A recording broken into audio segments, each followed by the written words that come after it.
హరి ఓం శివాయ గురవే నమ. శ్రీ శివ అష్టోత్తర శతనామావళిలో భాగంగా కార్తీక మాసం 23వ రోజు మనం చెప్పుకుంటున్న 4 నామములు అజాయ, పాస విమోచక, మృడాయ, పశుపతి. మొట్టమొదటిగా అజహ లేక అజాయ అంటే అజహ అనగా పుట్టుక లేనివాడు అని అర్థం. మనం ఇంతకు ముందు కూడా అనుకున్నాం, సృష్టికి ముందు ఆయనే, మూలము ఆయనే, సృష్టిలోను ఆయనే, సృష్టి తర్వాత ఆయనే. అంటే ఆయనకి పుట్టుక లేదు, ఆయనకి ఆద్యంతము లేదు, పుట్టుక లేదు, ఆయన్ని ఎవరూ పుట్టించలేదు. అందుకని ఈయన్ని అజహ అన్నారు. దీనికి ఇంకొక అర్థం కూడా ఉంది.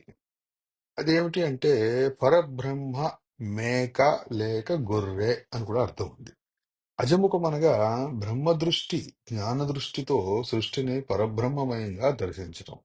జ్ఞానదాత అయిన మహేశ్వరుడు దక్షిణకి అజబ్రహ్మ దృష్టి అనుగ్రహించాడని మనం ఇదివరకు కూడా చెప్పుకున్నాం. జ్ఞానరహితమైన కేవలం కర్మకాండ మానవులను ఉద్ధరించలేదు. ఇప్పుడు కర్మకాండ ఒకటి జ్ఞానం లేకుండా చేస్తే ఏమవుతుంది? వారికి ఒక రకమైన అహంభావం పెరిగిపోతుంది. వారు దక్షుల్లా తయారవుతారు. ఆ అహంభావం ఎంతకి దారితీస్తుంది అంటే, వారు చేసేది మాత్రమే సరి అయినది, అవతలి వారి ఉద్దేశము, అవతలి వారి పనులు తప్పు అన్నట్లుగా తయారవుతుంది. ఇదే ధోరణిలో దక్షుడు అనంతునికి, అచ్యుతునికి భేదం చూడటము, శివుణ్ణి అవమానపరచటము, ఈ విధమైన పనులు చేయటం వలని ఏమైంది? తత్ఫలితంగా తలతెగిపోయింది. ఇక ఏమైంది? అందరి యొక్క కరుణతోటి ఆయనకి మళ్ళీ ఒక మేక తల వచ్చింది, అంటే అజ తల వచ్చింది.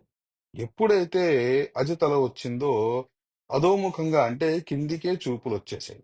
కిందకి ఎప్పుడైతే చూపు వచ్చిందో అహంకారం పోయింది. ఇంకేముంది? తలపైకెత్తలేని తల ఎగరేయలేని జీవితానికి వచ్చేసాడు. జ్ఞానబోధ కలిగినది. ఈ జ్ఞానబోధములని కర్మ సక్రమమైన కర్మ చేయగలుగుతున్నాడు. జ్ఞాన మార్గములో ఉన్న కర్మ మార్గముతోటి ఆయన ఏ విధంగా శివుణ్ణి ప్రార్థించాడో అప్పుడు ఆయనకి ఉన్నతమైన లోకాలు, ఉన్నతమైన సమర్థత అన్ని కలిగాయి. అందుకని ఈయన్ని అజహ అన్నారు. ఇక రెండవ నామము పాస విమోచక అంటే పాశముల నుండి విడదీయువాడు అని అర్థం. అంటే సమస్త పాశాలను కూడా తెగ నరికి విడిపించి పశుపతిలో కలుపుకునేవాడు అని అర్థం. ఇప్పుడు ఇక్కడ మనం ఒకటి చెప్పుకోవాలి. పాశము అంటే ఏమిటి? బంధము. బంధం అంటే ఏమిటి? ఏ రకమైన బంధము? ఇటు ధనబంధం అవ్వచ్చు, ఇక ఆ బంధుబంధం అవ్వచ్చు, ఐశ్వర్య బంధం అవ్వచ్చు, జీవబంధం అవ్వచ్చు, ఒక మృత్యుబంధం అవ్వచ్చు. ఏదైనా సరే ఈ యొక్క రకమైన పాశములను విడదీయువాడు కాబట్టి ఈయన్ని పాశ విమోచక అన్నారు. పశువులట జీవరాశులు పశుపాశంబులకు నీవ పతివట శివ, నీవ శరణ్యమనంబసు దుర్వశభవ పాశములు తెగక వచ్చున్యందున్. అంటే జీవరాశులు పశువులు పశుపాశములకు నీవే పతివి, నిన్ను శరణము జొచ్చిన గాని ఆ పాశములు తెగవు అని ఒక కవిగారు రాశారు. గోపతికృతమున భవపాశాపేతములైన పశువులెట్ల పాశాపేతులైన పశువులు ప్రాపింతురు మోక్ష సుఖము పశుపతి నీచేన్. గోపతి పాశములు వీడిన పశువుల వలె నీ పాశములు వీడిన పశువులు మోక్ష పదవి నందుదురు. అంటే మనం విజ్ఞాన శాస్త్రంలో కూడా చెప్పుకున్నాం, మానవులతో సహా అందరూ పశువులే అని. ఈ పశువులన్నీ ఏమవుతాయి? ఒక్కసారి ఈ బంధముల నుండి విడదీయబడితే, ఇందాక మనం చెప్పుకున్నట్లు ధనబంధము, భార్య బంధము, బంధుబంధము, ప్రీతి బంధము, ఇక మృత్యు బంధము, ఈ యొక్క బంధముల నుంచి విడదీయబడితే జ్ఞాన మార్గం వచ్చి కర్మ మార్గములో స్వామివారిని చేరుకుంటారు. ఇది ఆయన చెప్పేది పాశ విమోచక అన్నారు. ఇక మూడవది మృడః అంటే తాను సుఖంగా కూర్చుని 10 మందికి సుఖాలనిచ్చేవాడు అని. ఇక్కడ సుఖం అనుకుంటే లౌకికం అవ్వచ్చు, అలౌకికం అవ్వచ్చు.